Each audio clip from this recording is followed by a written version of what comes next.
The council chamber was the largest room Taemin Park had ever seen. It stretched so high that the ceiling disappeared into shadows. Rows and rows of seats curved around the center floor, filled with creatures from across the galaxy. Some had scales, some had fur, and some looked like they were made of crystal. Taemin stood in the middle of it all wearing his simple Earth uniform. He felt very small. For 50 years, Earth had been part of the Galactic Council. 50 years of following their rules. 50 years of being told humans were too young, too dangerous, too different. 50 years of watching other species get rich while Earth gave away its best ideas for almost nothing. Today, all of that would end. High Chancellor Vexthar looked down at Taemin from his massive throne. The reptilian leader was over 300 years old, and he acted like it. His golden eyes showed no emotion as he spoke. His voice echoed through the chamber like thunder. "Ambassador Park," Vexthar said slowly, "you stand accused of breaking council law. Your planet created a medicine that could save millions of lives. You refused to give us control of it. This is a serious crime." Taemin took a deep breath. Behind him, his small team waited. Director Yuna Kang gave him a tiny nod. Everything was ready. He pressed a button on his wrist device. "You call it a crime," Taemin said. "I call it justice. For 50 years we have watched you lie. For 50 years we have watched you cheat. For 50 years we stayed silent. Not anymore." A massive screen appeared behind Taemin. Images filled it, documents, video recordings, evidence of terrible things. The chamber went silent. "This is the truth about the Galactic Council," Taemin continued. His voice was calm but strong. "You say you bring peace. These documents show you started 3 wars to make your friends rich. You say you help young species. These files show you steal their technology and sell it as your own. You say all species are equal. These records show you give the best trade deals only to your favorites." The images kept changing. Each one showed something worse than the last. Species forced to sign bad contracts. Planets stripped of resources. Voices of opposition silenced. The council members began to whisper among themselves. Some looked shocked. Others looked guilty. Vexthar stood up from his throne. His face showed anger now. Red scales around his neck flared out like a warning. "This is lies," he shouted. "Human propaganda. I will not listen to this."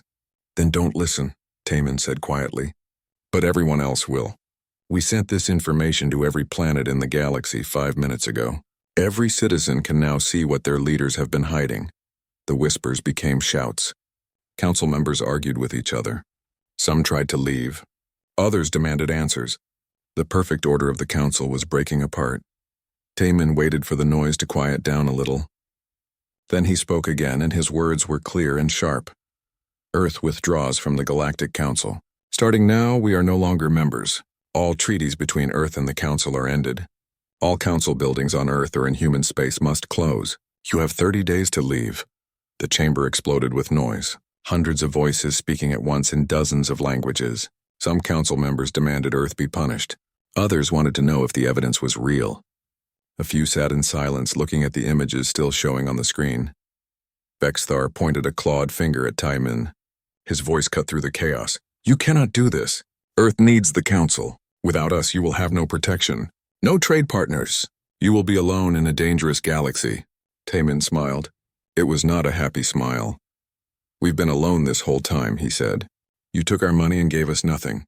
You took our ideas and called them yours. You took our trust and broke it. We don't need you. We never did. We were just too polite to say it before." He turned to leave. His team followed him. As they walked toward the exit, something strange happened. In the back rows where the smaller species sat, one ambassador stood up. It was Kalaran of the Zelthian Collective. The insect-like being began making a clicking sound with its mandibles. In Zelthian culture, it was the highest sign of respect. Then another ambassador stood and did the same. Then another. Soon dozens of representatives were standing and clicking or humming or making whatever sound their species used to show honor. Not the powerful species, not the ones who ran the council, but the small ones, the ones who had been pushed around just like Earth. Taemin kept walking. He did not look back. Behind him, the sound grew louder. It was not the sound of support for the council. It was the sound of something ending. Outside the chamber, Director Yuna Kang walked beside Taemin. Her face showed no expression, but her eyes were bright. "That went well," she said. That was the easy part, Taemin replied. Now comes the hard part. Now we have to prove we can survive without them. We've been preparing for this for 20 years, Yuna said. Admiral Kim is already moving the fleet into position. Dr. Lee has the defense systems ready. Captain Choi has his team standing by. We're ready. Taemin stopped walking. He looked out a window at the stars beyond. Somewhere out there was Earth, home, a small blue planet that had just told the entire galaxy it would not bow down anymore. I hope you're right, he said softly, because there's no going back now. They walked to their ship in silence. Behind them, the council chamber was still full of shouting and chaos. The perfect machine of galactic government was breaking down. And somewhere in the darkness between the stars, humanity was about to show the galaxy what they could really do. Admiral Jiwoo Kim stood on the bridge of the ESS Defiance, watching her screens with sharp eyes. Around Earth, hundreds of human ships moved into position. They were not big ships like the alien cruisers. They were fast. They were smart. And they were ready. Status report, she said calmly. A young officer turned to her. All council facilities have been contacted, Admiral. They have been told to leave within 30 days. Most are cooperating. A few are demanding to speak with their governments first. Let them talk, Jiwoo said, but they still leave. No exceptions. She had waited years for this moment. Years of watching alien ships come and go as they pleased. Years of following rules that only applied to humans. Years of being told Earth's military was too small, too weak, too primitive. Today they would learn the truth. On Mars, the Council's trade center was the biggest alien building in human space. Council workers packed their belongings, moving quickly. Some looked angry. Others looked scared. Human soldiers watched them carefully but did not interfere. The message was clear. You can leave peacefully or you can be escorted out. Your choice. In orbit around Luna, a Council listening station had spent decades collecting information about Earth. Now, human Marines were inside. They downloaded every file, every message, every secret the Council had kept. Director Yuna Kang would want to see all of it. Dr. Haewon Lee worked in a hidden laboratory deep beneath the Pacific Ocean. Her fingers moved across control panels, entering codes and checking systems.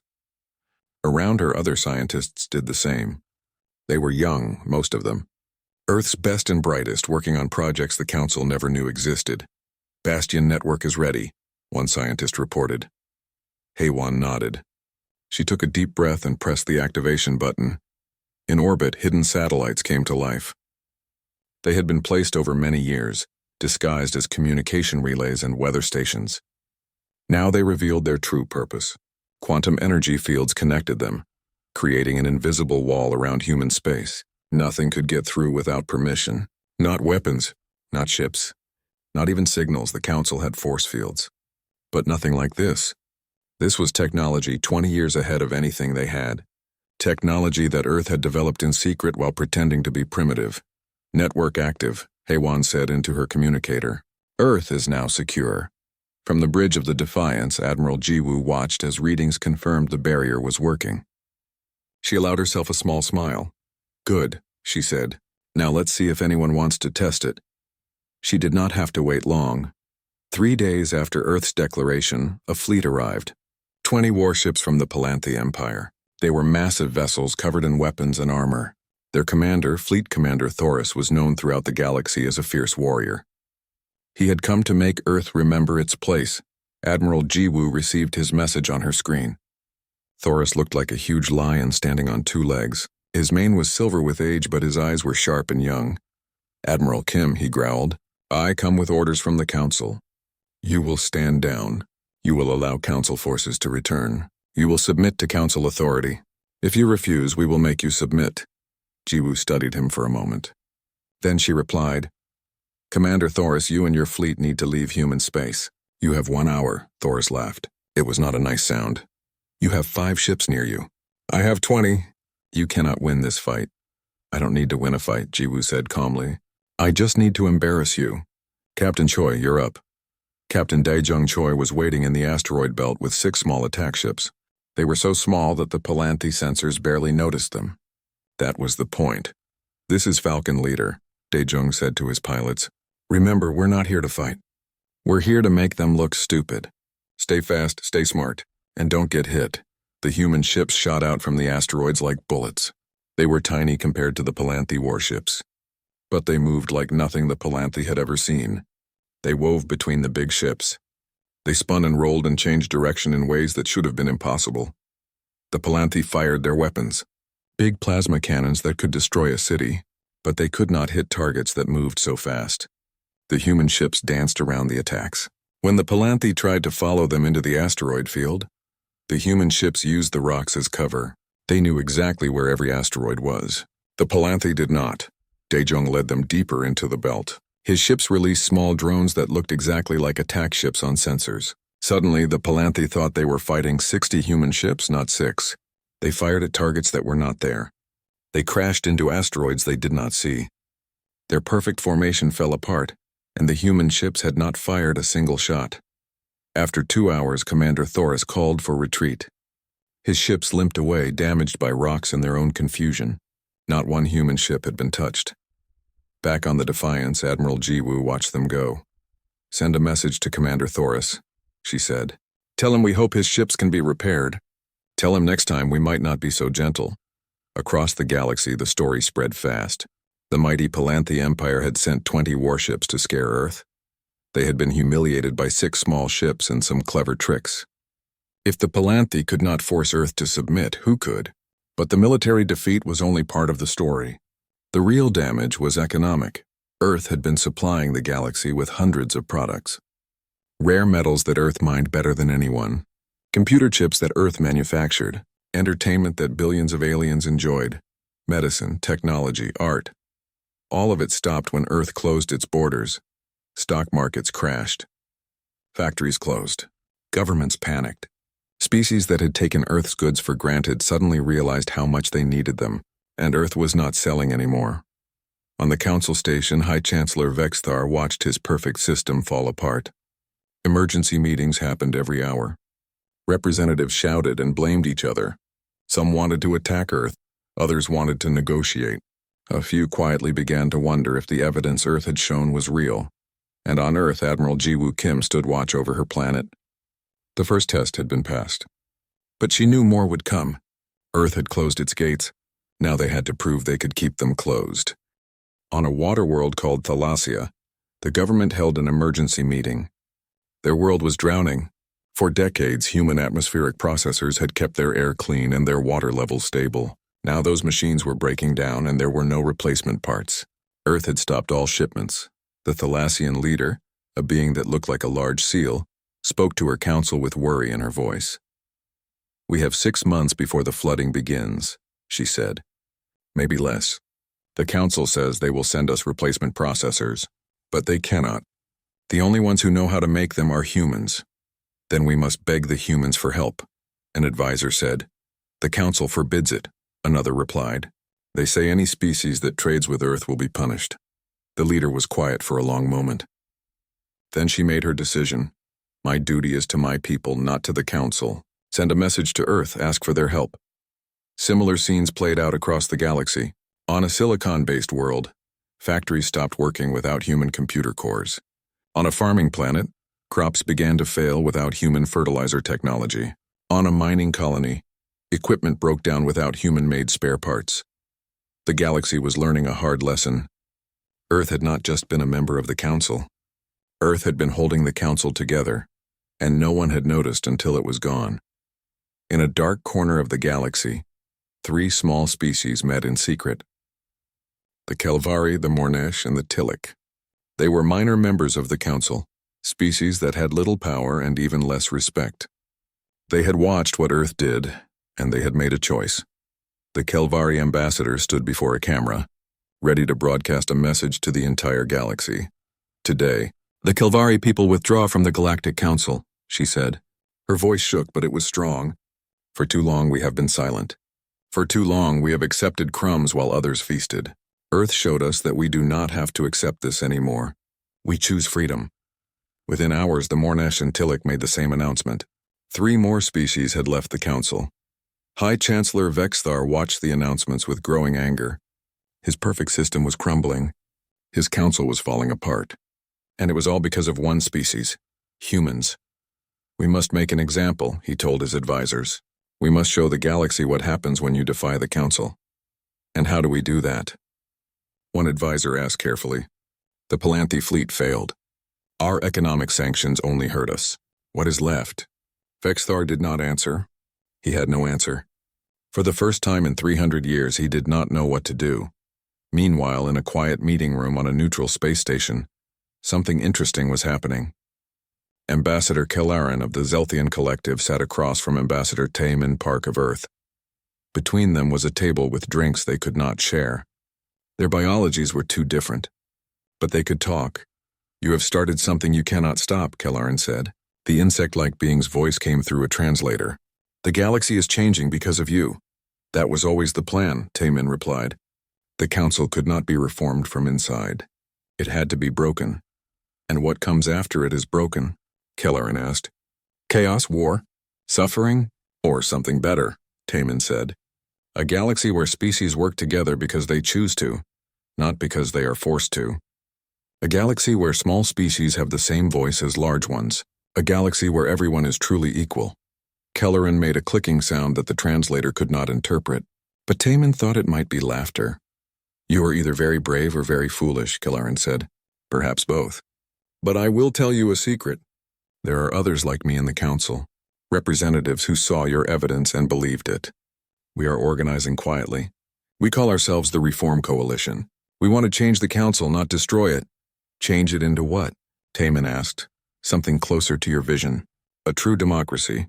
Equal representation. No more special privileges for the old powerful species. It will be difficult. It will take time. But it is possible. Taemin was quiet for a moment. Then he asked the important question. Why are you telling me this? Because we need your help, Kelaran said. Not Earth joining the Council again, but Earth supporting reform. Earth showing the galaxy there is a better way. Will you do this? Taemin thought about it. He thought about all the species suffering without Earth's help. He thought about the small species finding courage to leave the Council. He thought about the future. I will talk to my government, he said finally. I cannot promise anything, but I will talk. Back on Earth, Director Yuna Kang read reports from her agents across the galaxy. Her spy network was bigger than anyone knew. Humans who had lived among aliens for years. Aliens who had grown to respect humanity. Merchants who valued profit over politics. Together, they fed her information. She learned about Council military movements before the Council made them. She learned about secret meetings and hidden deals. She learned about the growing split between hardliners who wanted war and reformists who wanted peace. And she learned something else, something interesting. Young aliens across hundreds of worlds were starting to rebel against their own governments. They wore clothes with human styles. They listened to human music. They read human books and watched human movies. They quoted human philosophers and human poets. The old aliens saw humans as a threat, but the young ones saw humans as heroes. They saw humans who stood up to bullies. Humans who refused to bow down. Humans who said no to an unjust system. On the planet Draknar, young Draknorians protested in the streets. Their parents had run the Council for centuries, but the young ones did not want to run anything. They wanted things to be fair. On the war world of Palanthi, young warriors questioned their elders. Why had they been humiliated by humans? Because they fought the old way, the young ones said. They needed to learn new ways. The galaxy was changing, and Earth had lit the fire. Director Yuna Kang read the reports and smiled. This was going exactly as planned. Earth had not just left the Council. Earth had started a revolution, and the best part was that the Council did not even know it yet. The Council strike force appeared at the edge of human space exactly 3 weeks after Earth's withdrawal. 200 warships from a dozen different species, the biggest fleet assembled in 50 years. Their orders were simple. Block all routes in and out of human territory. Starve Earth into submission. Admiral Ji Woo Kim watched them arrive on her screens. She had expected this. The Council could not allow Earth to succeed. If Earth survived alone, other species would follow. The Council needed to prove that leaving meant destruction. They are spreading out around our borders, her tactical officer reported. Setting up patrol routes. They are planning a long blockade. Then let's not give them time to get comfortable, Ji Woo said. Launch Operation Ghost Dance. The human ships moved like shadows. Small, fast vessels that appeared on sensors for just a moment before vanishing again. They used every trick that Earth had developed: stealth technology that bent light and radar, electronic warfare systems that made one ship look like 10, quantum jamming that made Council communications useless. The blockade fleet tried to maintain their positions, but human ships appeared behind them, beside them, above them. Human drones disguised as asteroids drifted into Council formations. Human hackers broke into Council computer systems and changed navigation data. By the end of the first day, 5 Council ships had collided with each other. 10 more had wasted all their fuel chasing ghost targets. 20 had their computers locked by human viruses. The blockade was chaos, and the humans still had not fired a weapon. On the third day, the blockade broke. Council ships scattered, trying to escape the confusion. Some went home. Some just wanted to get away. The mighty Council fleet had been defeated by an enemy they could not even see properly. Admiral Jiwoo allowed herself a moment of satisfaction. Then she moved to the next task. Send medical supplies to Thalassia, she ordered, and atmospheric processors, free of charge. Send a message saying Earth helps those who ask, not those who threaten. Across the galaxy, that message spread. Earth had defeated a massive fleet, and then Earth had helped a planet that was drowning. The Council said Earth was selfish, but Earth's actions said something different. On a Zelthian colony world called Proxima 7, pirates attacked. The colony was small and far from help. The Council had promised protection, but no Council ships came. The pirates landed and began stealing everything of value. Then 6 human ships arrived. Captain Daejung Choi led the rescue mission. His ships landed near the colony while the pirates were busy looting. Daejung and his marines moved through the settlement like smoke. They were outnumbered 3-1, but they had trained for this their whole lives. The pirates never knew what hit them. One moment they were stealing. The next moment they were surrounded by human soldiers who seemed to appear from nowhere. The fight was over in minutes. No colonists were hurt. The pirates were tied up and left for Zelthian authorities. The colony leader, an old Zelthian named Crix, approached Captain Choi with confusion and gratitude. "Why did you help us?" Crix asked. "We are not part of Earth. We are not your allies. Why risk your lives for us?" Daejung looked at the old being and gave a simple answer. "Because you needed help. That is reason enough." That answer spread across the galaxy even faster than the military victories. Earth did not help for profit or politics. Earth helped because it was right. The Council had forgotten how to do that. In her laboratory, Dr. Haewon Lee was ready to reveal Earth's greatest secret. She stood before a new kind of engine. It did not look like much, just a small device covered in quantum processors and exotic materials. But it would change everything. She activated it for the first time on the test ship Prometheus. The ship did not move through space like normal ships. It folded space itself, stepping from one point to another in an instant. Council ships took days or weeks to travel between star systems. The Prometheus made the same journey in hours. The quantum fold drive was ready. Earth could now reach any point in the galaxy before the Council could respond. The balance of power had shifted completely, but Earth's most powerful weapon was not technology. It was culture. For decades, aliens had loved human entertainment. Human music had billions of fans. Human movies were shown on 1,000 worlds. Human books were translated into hundreds of languages. Human art hung in alien museums. When the Council tried to ban all human cultural products, it failed immediately. The content was already everywhere. Young aliens had grown up with it. They were not going to give it up just because old politicians said so. Underground networks distributed human music and movies. Students at alien universities secretly watched human plays. Artists copied human styles. The more the Council tried to stop it, the more popular it became. And with the entertainment came ideas. Human ideas about freedom, about equality, about standing up to bullies, about questioning authority. These ideas were dangerous to the Council because they made young aliens think. On Draknar Prime, university students marched through the streets. They carried signs with human words and human symbols. They demanded their government investigate the Council's corruption. When police tried to stop them, more students joined. Then workers joined. Then ordinary citizens. The same thing happened on a dozen other worlds. The young generation was tired of the old ways. They wanted change. They wanted what Earth had fought for. High Chancellor Vexithar watched his empire crumble. His military had failed. His blockade had failed. His cultural ban had failed. Everything he tried only made things worse. In a private meeting with his closest advisors, he finally admitted the truth. "We have already lost," he said quietly. "Earth has won without destroying a single council ship. They have won by showing the galaxy there is a better way." "Then what do we do?" an advisor asked. Vexthar was silent for a long time.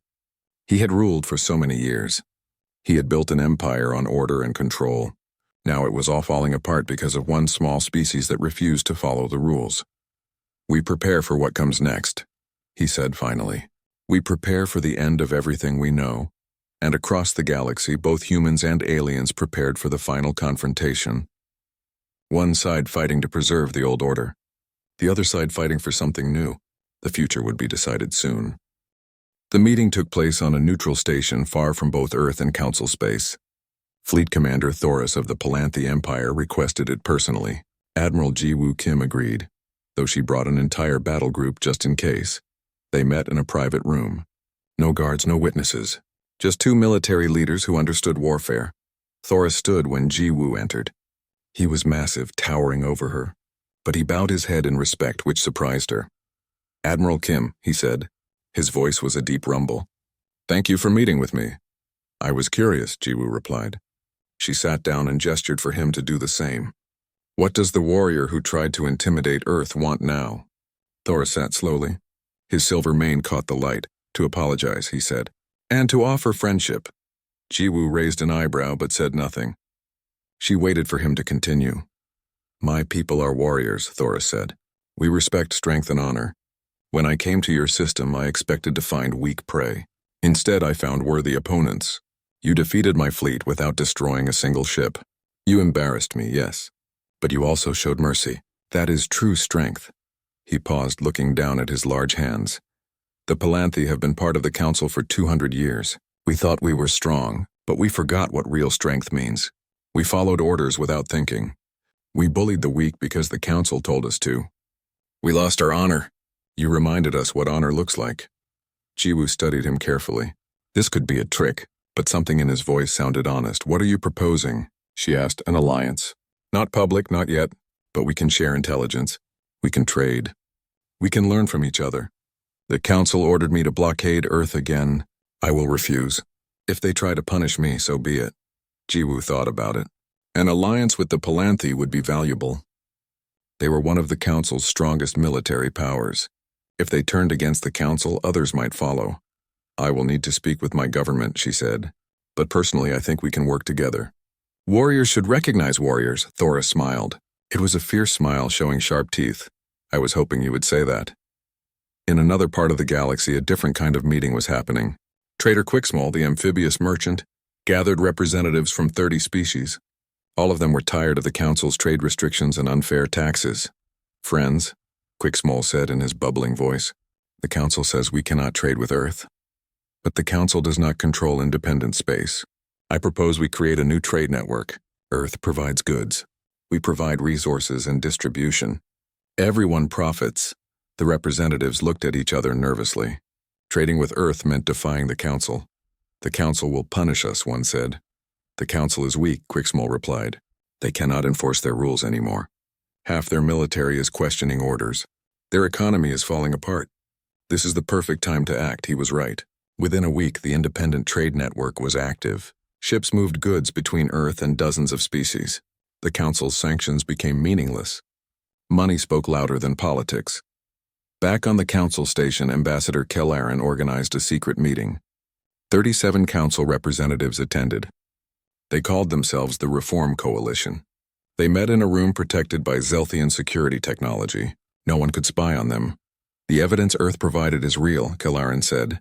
"My government investigated. The corruption goes back centuries. The Council has been lying to all of us." Murmurs spread through the group.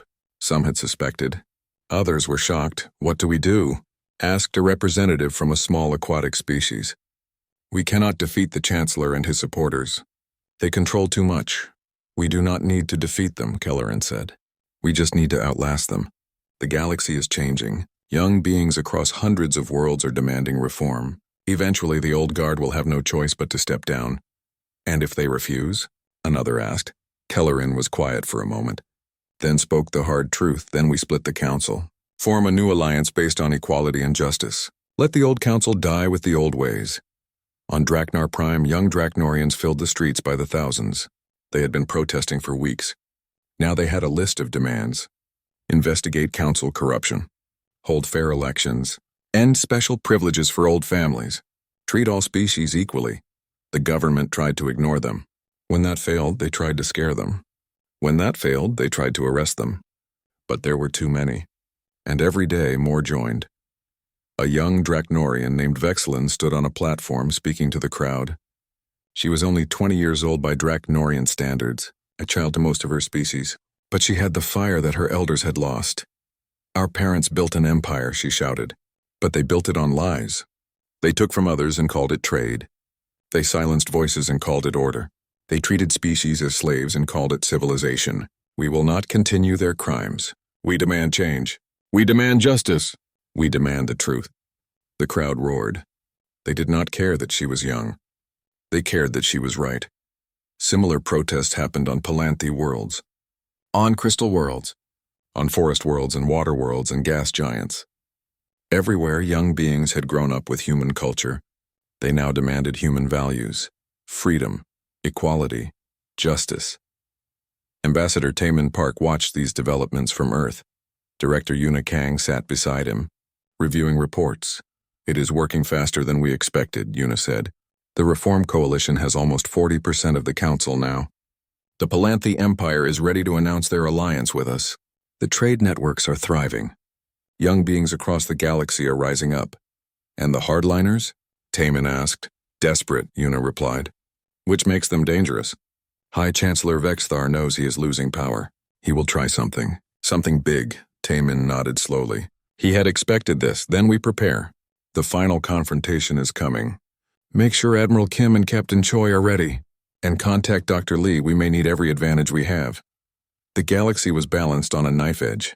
The old order was dying. But it would not die quietly. The question was no longer if the council would fall. The question was what would rise to take its place. The message came directly to Earth from the council station. High Chancellor Vexithar appeared on screens across human space, his reptilian face showing no emotion. But his words were clear and cold. Humanity, you have 48 hours to surrender. Return to the council. Submit to our authority. Give us your advanced technology. Accept the punishments for your crimes.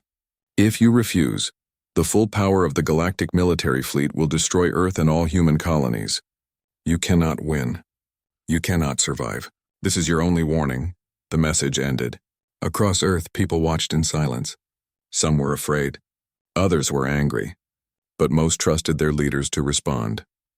In the command center, Admiral Ji-Woo Kim, Ambassador Taemin Park, Dr. Haewon Lee, Captain Dae-Jung Choi, and Director Yuna Kang gathered.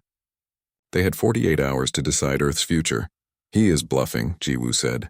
The Reform Coalition controls too much of the council now. He cannot get approval for genocide. He does not need approval, Yuna replied. My agents report he has gathered ships loyal only to him. About 500 vessels. Hardliners from species that hate change. He will act regardless of council rules. Can we fight 500 ships? Taemin asked. Ji-Woo was quiet for a moment. Then she answered honestly. We can fight. We might even win. But many humans will die. Is that what we want? No, Taemin said firmly. We did not leave the council just to become killers. We left to show a better way. We need to respond, but not with violence. Not unless there is no other choice. Haewon leaned forward. What if we did not respond to the council at all? What if we responded to everyone else? They all looked at her. Explain, Taemin said. Vexithar speaks for the council, but we speak for ourselves. Let us broadcast our response to every planet in the galaxy. Let every being hear what we have to say. Let them decide who is right. Taemin smiled slowly. It was a good idea. A very good idea. 24 hours later, Taemin Park stood before a camera. Behind him were images of Earth, cities full of life, oceans and forests, children playing, people living in peace. The message would be broadcast to every species in the galaxy at the same time.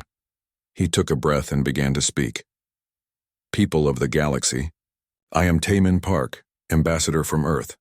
The council has demanded we surrender or face destruction. They say we are criminals. They say we are dangerous. They say we must be controlled. I want you to hear the truth. The images behind him changed. They showed the evidence of council corruption. The lies, the theft, the oppression. This is what the council does not want you to see. This is the truth they tried to hide. For centuries, they have controlled you through fear and lies. They have told you that you need them, that without them, there would be chaos. But we are here to tell you something different. The images changed again. Now they showed something new. A document, a proposal, a vision. We propose a new alliance, not based on fear or control, based on choice and cooperation. Every species, no matter how small or young, has an equal voice. No species stands above another. Decisions are made together, not forced from the top. Trade is fair. Justice is real. Freedom is protected. He paused, letting his words sink in. The council says we must submit or be destroyed. We say there is another choice. Join us.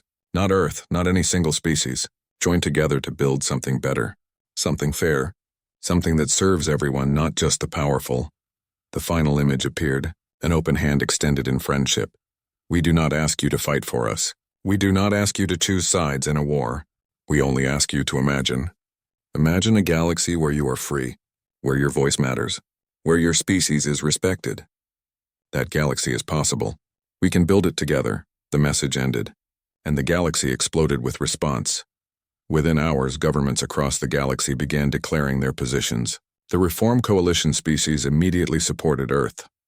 Ambassador Kelleran broadcast a message saying the Zelthian Collective would stand with humanity. Fleet Commander Thoris made the Palanthi position clear.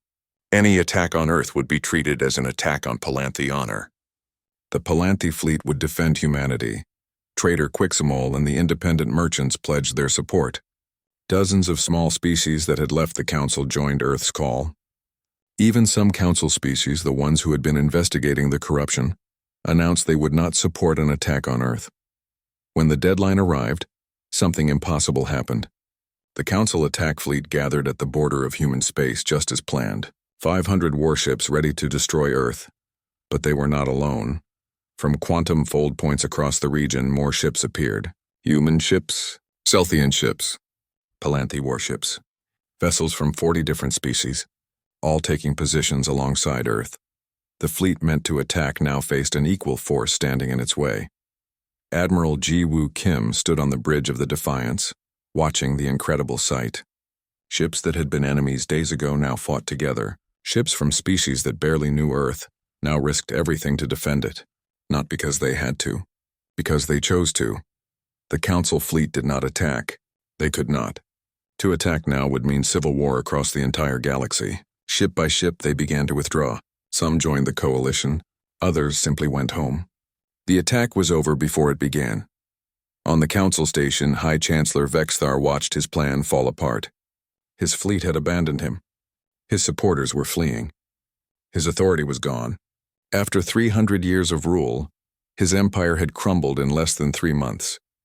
He walked slowly to the center of the council chamber. It was empty now. The representatives had all left to deal with their own governments.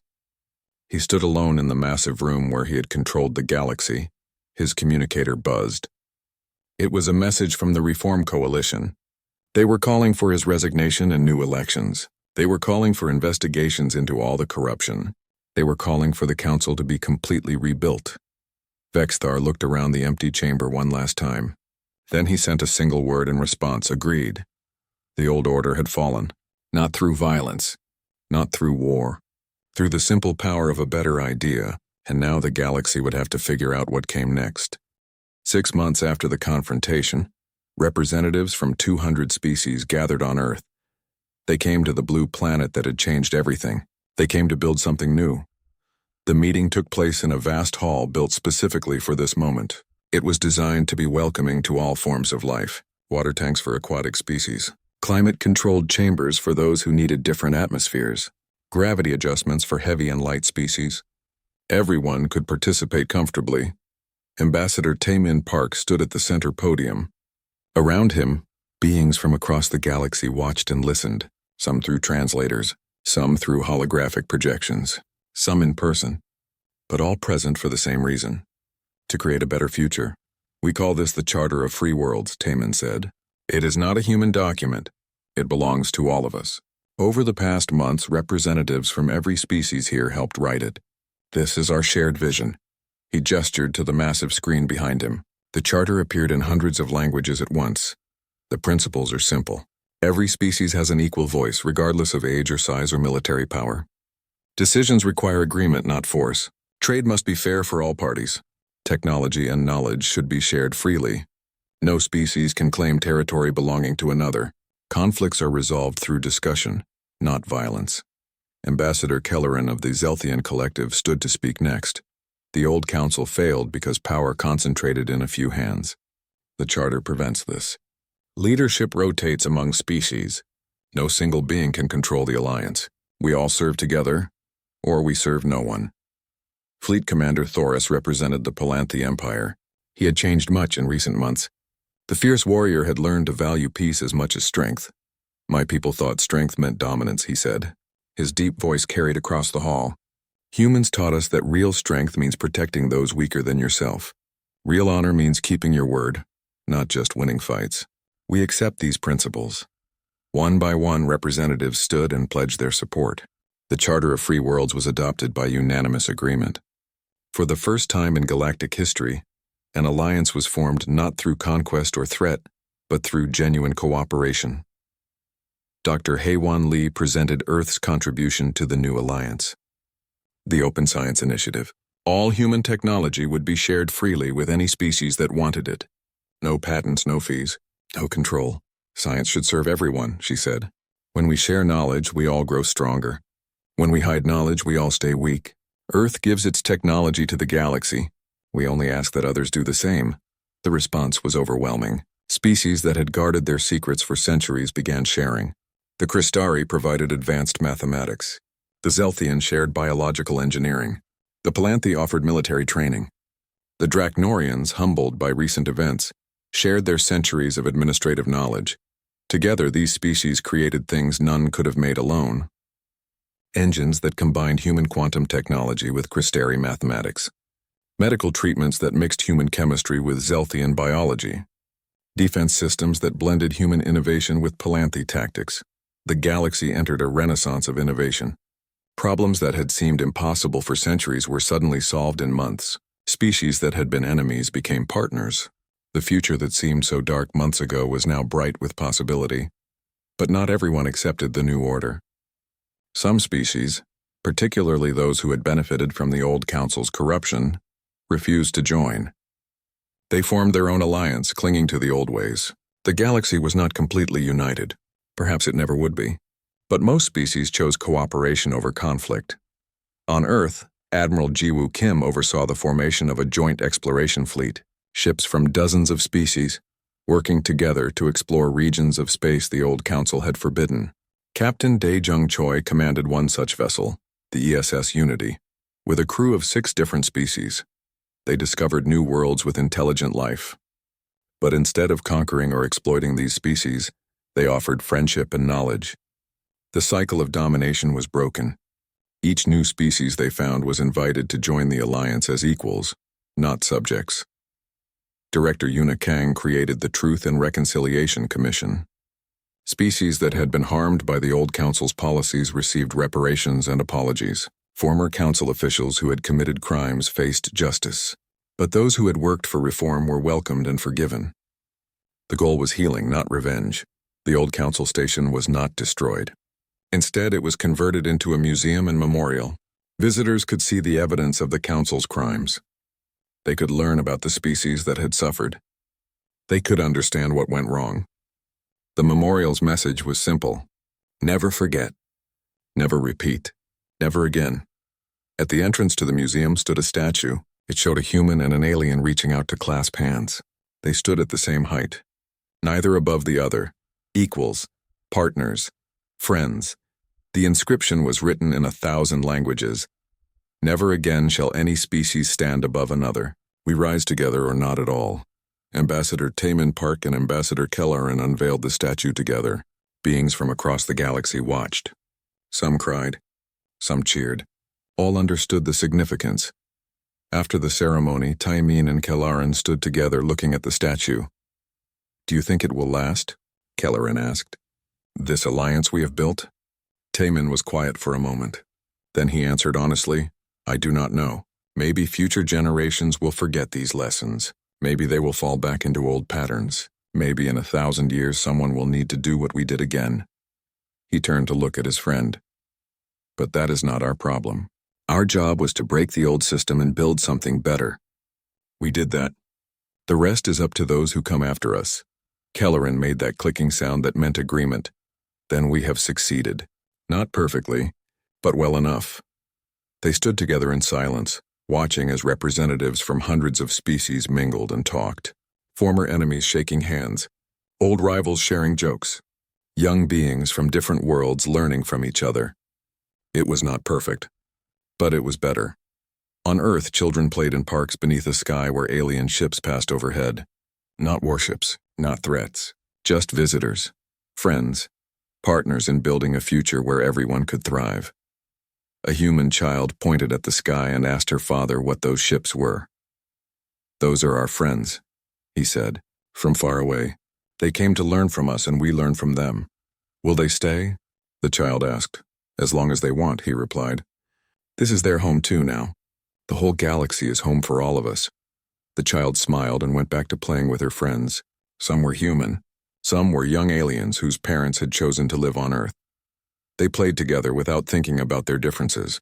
To them it was normal, and perhaps that was the greatest achievement of all. Not the Charter of Free Worlds, not the technology sharing, not the defeat of the old council, but this. A generation growing up where cooperation was normal, where equality was expected, where differences were celebrated rather than feared. Earth had broken ties with the Galactic Council, and in doing so, Earth had freed the galaxy. Not through conquest, not through force, but by showing that a better way was possible. The cosmos had panicked when Earth declared independence. Now the cosmos was at peace, and it was a peace built not on fear or control but on friendship and mutual respect. That was humanity's gift to the galaxy, and it was a gift that would last for generations to come.